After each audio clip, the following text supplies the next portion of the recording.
हम लोग तो चाह रहे थे कि यूजीसी का जो इक्विटी गाइडलाइन है, चूंकि देश भर के कैंपसों के अंदर, संस्थानों के अंदर जातिगत भेदभाव और उत्पीड़न के मामले लगातार सामने आ रहे हैं। यकीन करते हैं और जिनको लगता है कि वो श्रेष्ठ है, उनके लिए ब्राह्मणवाद सब चलता है।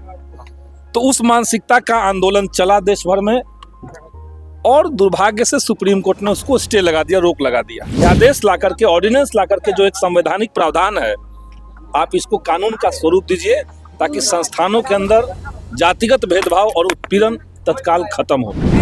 नमस्कार, मैं हूं प्रणय सिन्हा और आप देख रहे हैं सूर्य विहार। विपक्ष के विधायक संदीप सौरभ जो है एक बार फिर से सरकार पर हमला बोलते हुए नजर आए। इस बार मुद्दा जो था वो यूजीसी का मुद्दा, उन्होंने फिर से एक बार यूजीसी का मुद्दा उठाया। इसके पहले भाई वीरेंद्र लगातार यूजीसी का मुद्दा उठाते हुए नजर आ रहे थे और अब इसकी कमान संदीप सौरभ ने संभाली है।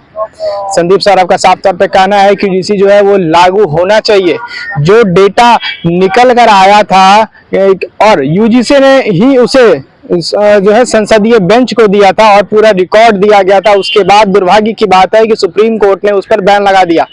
आपको बताते चले कि पिछले दिनों जब यूजीसी आया था तब जो है स्वर्ण समाज के लोगों ने जो है उसका जमकर विरोध किया था और फिर सुप्रीम कोर्ट ने उस पर बैन लगा दिया। और उसके बाद जो है जो जितने भी दलित समाज के लोग थे इसके खिलाफ जो है आवाज उठाते हुए नजर आए थे और उनका कहना था कि यूजीसी लागू होना चाहिए। वहीं पर संदीप सौरभ ने इस बात का समर्थन किया है कि यूजीसी लागू होना अनिवार्य है। वहीं दक्षिण के राज्य हैं, दक्षिण भारत के राज्य हैं जो कि चाहते हैं कि यूजीसी लागू हो, तो फिर बिहार में क्या आपत्ति है?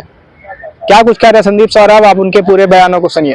हम लोग तो चाह रहे थे कि यूजीसी का जो इक्विटी गाइडलाइन है, चूंकि देश भर के कैंपसों के अंदर, संस्थानों के अंदर जातिगत भेदभाव और उत्पीड़न के मामले लगातार सामने आ रहे हैं।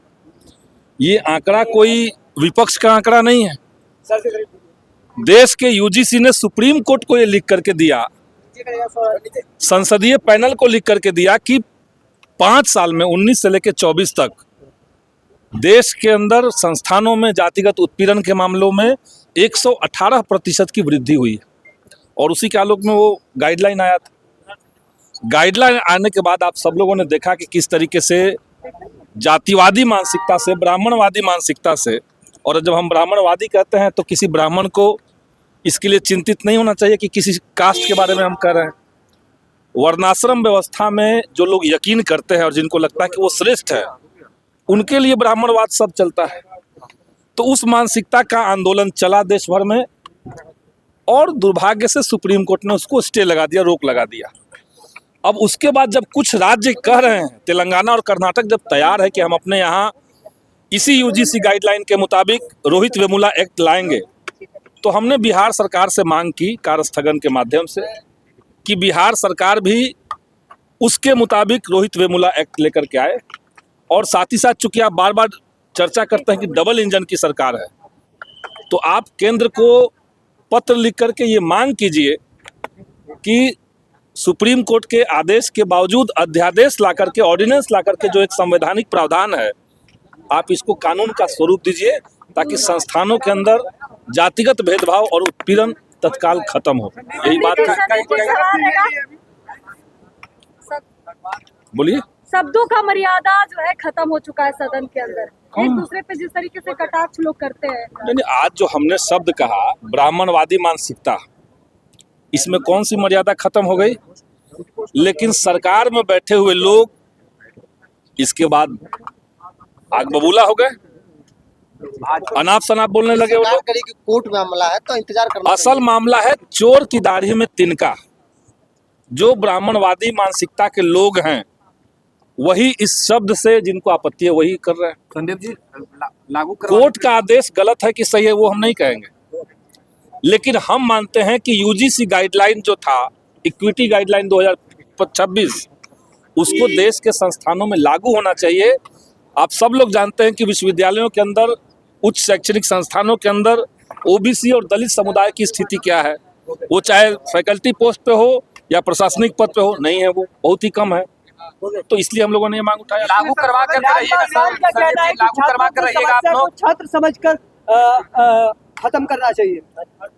चिराग पासवान जाति से नहीं, अंततः जाति देख के कैसे नहीं, जब जातिगत उत्पीड़न का बात होगा हाँ तो जाति देख के नहीं होगा, बात मतलब क्या होता है। चिराग पासवान का संकट ये है कि राजनीति करनी है दलित समुदाय की और हनुमान बने हुए हैं मोदी जी के, तो वो द्वंद में वो फंसे हुए हैं, इसलिए उनके बात में कोई बात स्पष्ट नहीं होगा। संदीप जी, आप लागू करवा कर रहिएगा, मोदी जी लागू ओबीसी करवा है, कर रहिएगा आप लोग। दलित की राजनीति है। आप सब लोग देखें कि जैसे ही यूजीसी का गाइडलाइन आया उसके बाद सवर्ण समाज तथा कथित सवर्ण समाज के लोगों ने जो प्रोटेस्ट किया, और वही सवर्ण समाज जो मोदी जी को शेर बुलाते थे, अचानक से उनकी जाति के नाम पर गाली गलौज लोगों ने सोशल मीडिया में लिखा, तेली तेली शब्द इस्तेमाल करना शुरू कर दिया लोगों ने। तो आप समझिए कि ये हिंदू राष्ट्र की जो लोग बात करते हैं उनकी मानसिकता कहाँ तक है। असल में वो जातिवाद को हिंदू राष्ट्र के नाम पर छुपाना चाहते हैं। तो सुना आपने किस तरह से संदीप सौरभ जो है यूजीसी के समर्थन में अपनी बात को कहते हुए नजर आ रहे हैं, और साथ ही उन्होंने कहा है कि ब्राह्मणवादी जिनकी मानसिकता है उसे बदलने की जो है वो कहीं ना कहीं जरूरत है। और उन्होंने साफ तौर पे ये भी कहा है कि ब्राह्मणवादी मानसिकता से किसी भी समाज को जो है वो टारगेट नहीं कर रहे हैं, स्पेशली ब्राह्मण समाज को टारगेट नहीं कर रहे हैं, लेकिन जो मानसिकता है कि हम सबसे सर्वश्रेष्ठ हैं, ये मानसिकता खत्म होनी चाहिए। बाकी आपकी क्या राय है, अपनी प्रतिक्रिया कमेंट बॉक्स में जरूर दें। सूर्य बिहार में बने रहे, मैं हूं आपके साथ प्रणय सिन्हा, बहुत बहुत धन्यवाद।